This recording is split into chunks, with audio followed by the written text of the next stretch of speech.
This video is sponsored by KEH Camera. Well, after 3 months of use with the GFX 100S, I can confidently say that it's a camera. I knew when I bought this thing that I might not be keeping it for very long. I mentioned in the last video that we talked about this, I bought it used. So I knew going in, I'll try it out, it's a gamble, I'll see if I like it. If I don't like it, I'll just sell it and get something else. And 3 months of using it, it's great. The image quality is insane. I think for the people who need the image quality, the dynamic range, the resolution, all of the features that they have packed into this thing, I would recommend it to a lot of people.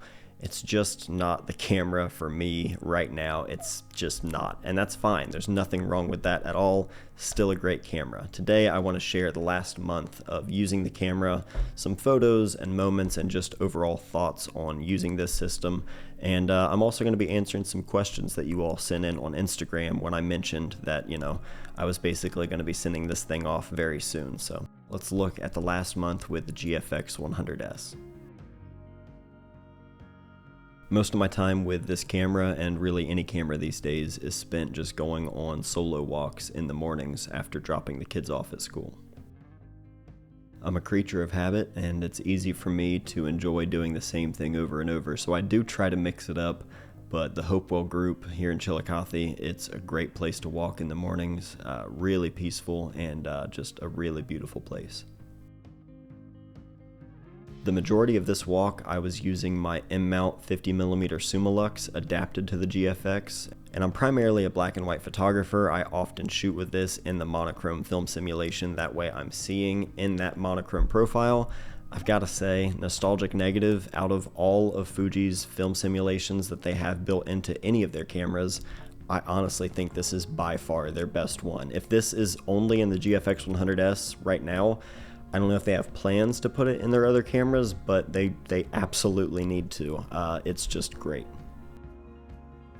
I ended up wandering over to the Scioto River, and for this little portion here by the river, all of this was shot with the 45 f2.8, the actual GF mount lens. If you've never shot any of these Fuji lenses, they really are incredible. The Fuji lenses on their medium format rangefinders, their film rangefinders, these lenses, I mean, even their regular X mount lenses, their cinema lenses, Fuji makes really great glass, and their GF lenses are no exception.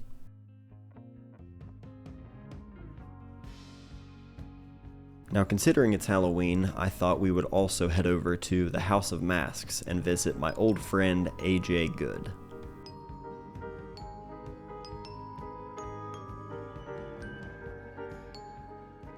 I don't know exactly how to explain AJ in just, a short video here. I think we're going to have to revisit the House of Masks soon, and maybe we'll sit down and share more of our history together and just how long I've known him. But I went there to shoot some photos of AJ that he could use for just, social media, promo material. I really just wanted to go and shoot some portraits and, shoot some spooky stuff for Halloween for you guys.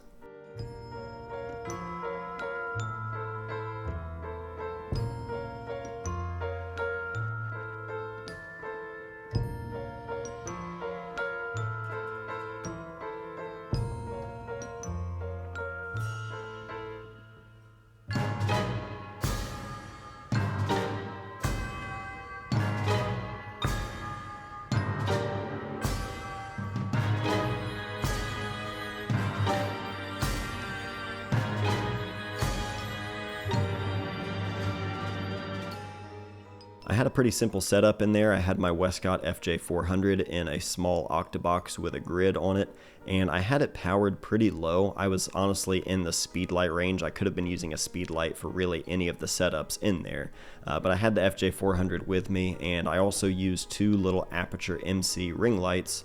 Not ring lights, they're rechargeable LED lights. I bought two of them years ago, and these things are just incredibly useful. I wanted to play off of the blazer that AJ was wearing and kind of have this red glow filling the scene behind him, so I had the light above him, again at a pretty low power. I had my shutter speed set to a 30th of a second, so I was still able to get everything nice and sharp with the flash. You know, it kind of froze everything, but leaving my shutter open just a little bit longer, that gave me enough ambient light to kind of slowly fill in, because if I was using a faster shutter speed like 1/125th or 1/250th, I wouldn't get as much of that red glow. It would really only show, you know, kind of in one lower part of the image where I had the MC just sitting right behind him. But slowing your shutter speed down, that really increases any of that ambient light and really lets it fill the space. Now, while I was there, I did also have the 80mm f1.7 with me. Man, it was really having a hard time focusing in there. It was very, very dark in there, so it's totally understandable, but I have shot a handful of photos with this lens. I'll share them here just so you can see them. I can tell that for portraits, this thing would be a portrait machine. F1.7, you can really separate and isolate your subject and just melt that background away, and incredibly sharp. As long as you hit focus, it is incredibly sharp. You know, shaped like a coffee can, but hey, there it is. After we had some fun with the lighting, we went out front and shot some photos in the front window display.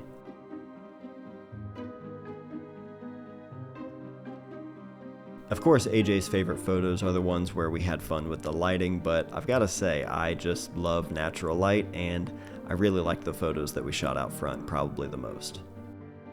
Alright, I'm going to answer some questions that you all sent in on this camera while I still can, but before we do that, I'm going to take a second to pay some bills and tell you about our sponsor today, which are my good friends over at KEH Camera. For over 40 years now, KEH Camera has been buying, selling, and trading used photography gear. Buying used gear is a great way to save money, and KEH Camera takes away all of the stress that comes along with that. They have a 21-day risk-free return policy for thousands of their items, along with a 180-day warranty included.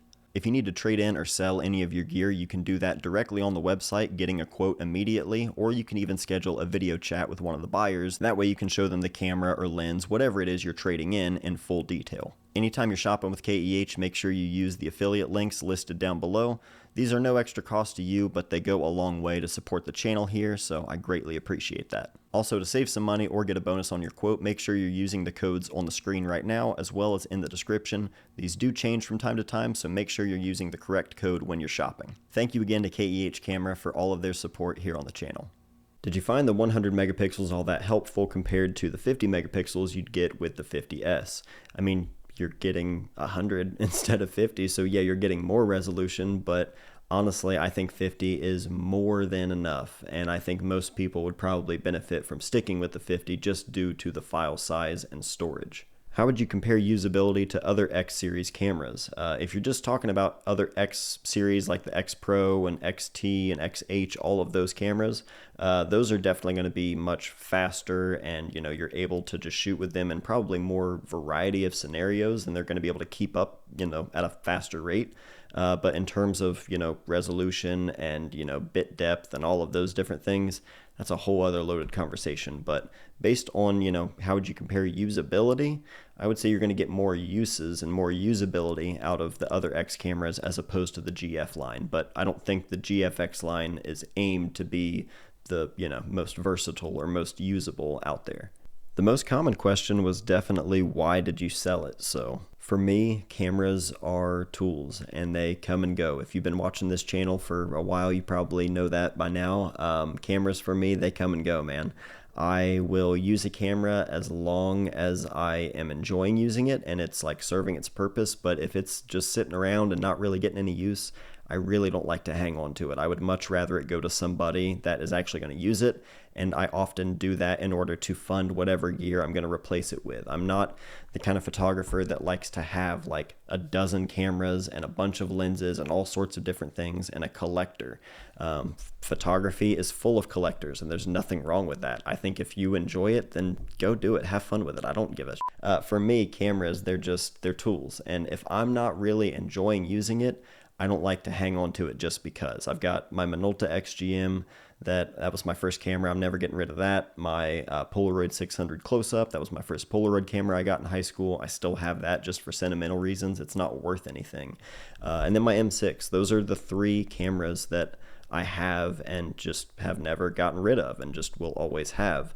Most other cameras, though, they're just tools. That's it. I bought my SL2 and SL2S for my wedding and portrait business, and when I stopped doing that for a living, I sold those cameras. I bought the Pentax 672 specifically to work on that project that I was shooting with it, and now that that's done, I'm ready to let go of that camera because it's not getting any use now that I'm not shooting with it regularly, and that is a very expensive camera to just be sitting there. This is an expensive camera to just be sitting there if I'm not taking it with me every day. And speaking of that, someone asked what my thoughts were on using this or the 50S or 50R as a daily documentary camera or just for bigger projects. And that's what I think. If this was being just used for bigger projects where you have time, you know what you're going to be carrying around with you everywhere and what you're going to be taking, jobs or projects that require the dynamic range and the resolution and all of those things. This is very, very capable for stuff like that. But for just daily documentary stuff, I'm sure there are people who have no problem doing that. And this is something that they use every day. Someone out there has a GFX 100S and they're using it to just take photos of whatever they want to take photos of every day. I guarantee that. It's just not the camera for me to do that. So that's why I'm going to be selling this one. And I would recommend, if you're looking for this camera or looking into it, know what you're getting into, know who it's designed for. At the end of the day, have fun. But that'll do it for this video and the GFX 100S. So if you have any questions at all about this camera, anything we talked about today, we can keep the conversation going in the comments down below. That's it on this system. So I do have a replacement coming. We can talk about that when it gets here. But if you have any other questions or thoughts, anything at all, let me know in the comments. That's it for today. Happy Halloween, everybody. I love you all very much. I'll see you guys soon.